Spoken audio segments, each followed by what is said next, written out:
Ghana's economy was at a point in time one of the most celebrated in Africa. But that is no more. Now, Ghana is being cited as a classic example of a badly run economy with lessons for the rest of the continent on how to run an economy.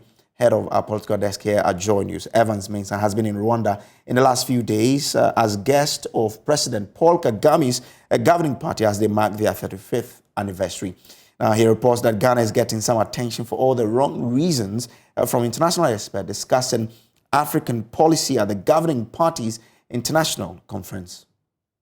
A succinct diagnosis of the African challenge by President Paul Kagame. Under President Kagame, Rwanda has risen from a country ravaged by genocide when 800,000 people were slaughtered just 29 years ago to become a country now ranked first on the continent and amongst the top 10 fastest growing economies in the world, pre- and post-COVID-19, according to the African Development Bank. His Rwandan Patriotic Front Party, RPF, was created by a group of Rwandese in exile who fought to end the genocide. This week, the party turns 35. At an international conference to mark the anniversary, the party focused exclusively on policy and not politics, inviting international experts to discuss the African problem and propose solutions. What was fascinating was how the international panel of experts openly challenged President Kagame at his own party conference in a healthy exchange of ideas. It started when the former president of the African Development Bank, Dr. Donald Kaberuka, suggested that Africa's challenge was mainly failure to properly diagnose our problems and apply the right solutions. Before you answer how, you have to answer what. And I'm not even sure that you have answered the what. So let me give you an example. So we're now talking about the energy transition, which will depend a lot on a number of minerals. Maybe there are 3 or 4, I think. And are you certain that countries owning those minerals are not going to make the mistake which countries exporting oil and gas have not made? I'm not sure about that.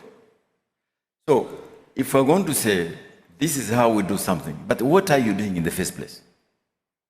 So, how do I put this to you? Every single country in Africa I visited, and I visited all of them except one, has a strategy. 30-year strategy, 40-year strategy. All right? You are right. Where they fail is on implementation. But often it is because the what itself has not been well thought out. All right? So it is important to answer how, but you must also answer what are you going to do. I'm not certain that in many countries the what has been answered.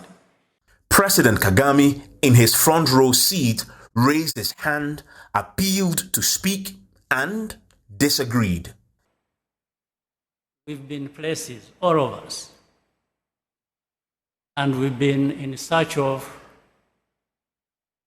what is it that we can do in Africa,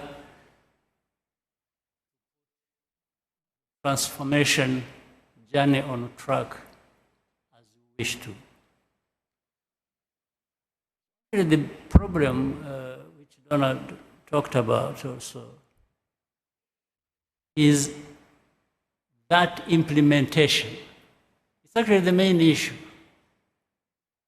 You said that you are not saying that there are no implementation issues.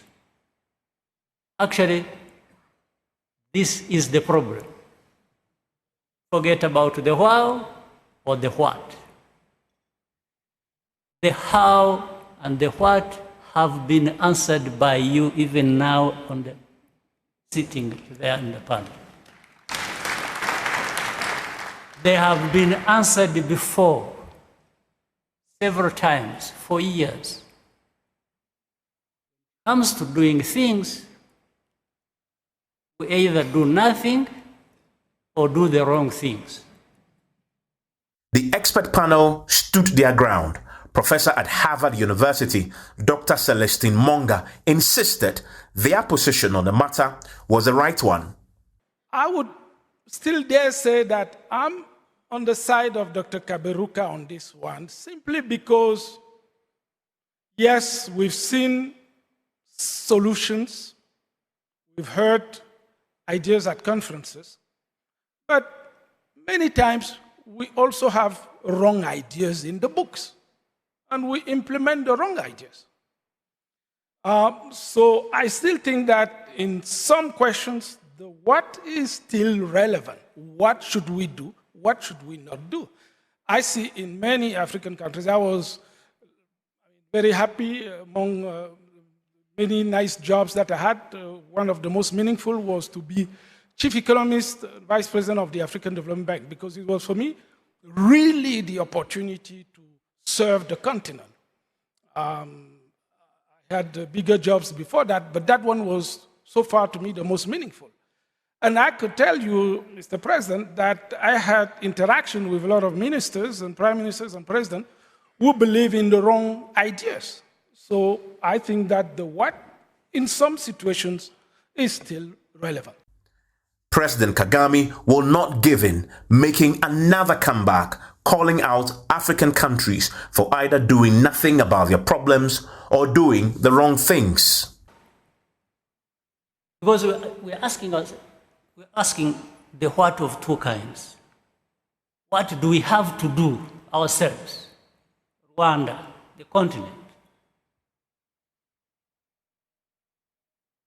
And then there is the what that has been answered in other places by other people to get to where they are that we want to be.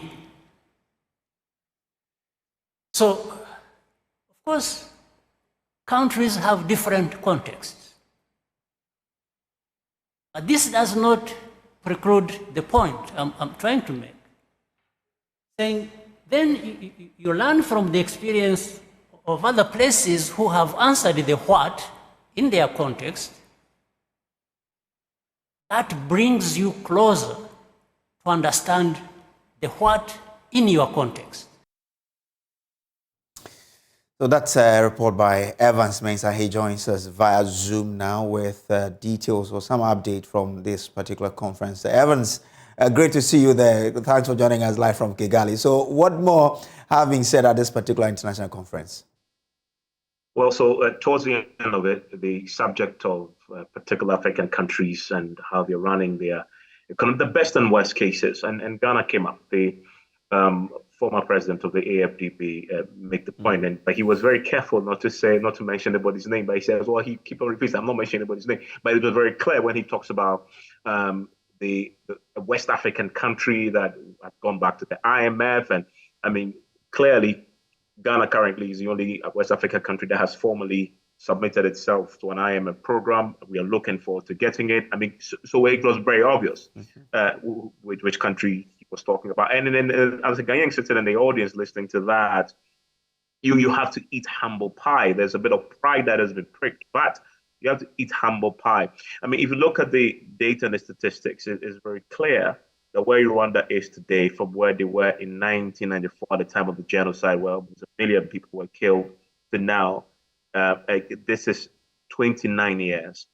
They have done tremendously. And the difference with here, and economically, I mean, socioeconomic advances in Ghana is that the last 10 years, they have done this systematically, continuously, sustainably over a period. What we have had is brief moments of boom, followed by a long period of bust. So in 2014, Ghana was the fastest growing economy in the world. In fact, the country with the highest GDP, 14% or so.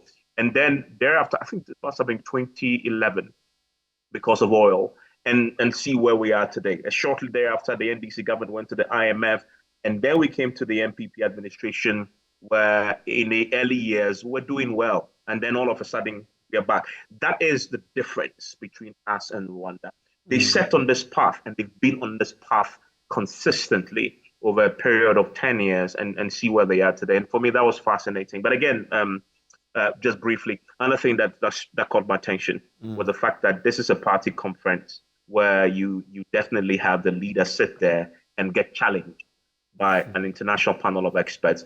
And the party chose to focus more on the policy and not the politics. And I thought that definitely something that we should be looking at emulating. In just some 30 seconds, what do you think Rwanda is doing right that if Ghana is able to do same, probably we may reverse the trend we are on now?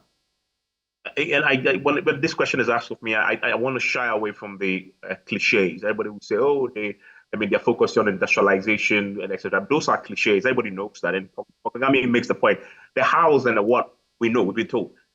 And where I depart is to answer your question. One of the important things I've noticed is if you fix the political parties that form the government, you invariably will fix the government, because the political parties in a democracy, they form the government.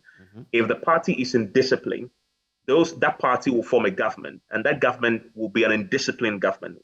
Do you know what indisciplined government produce? Indisciplined government produce a poor, corrupt country, because the people who are running it from the political party, they themselves are indisciplined. So I've come to the conclusion, sitting in the party conference, that where the policy was the focus, and there was a lot of discipline, that fix NDC and MPP and let them believe in meritocracy.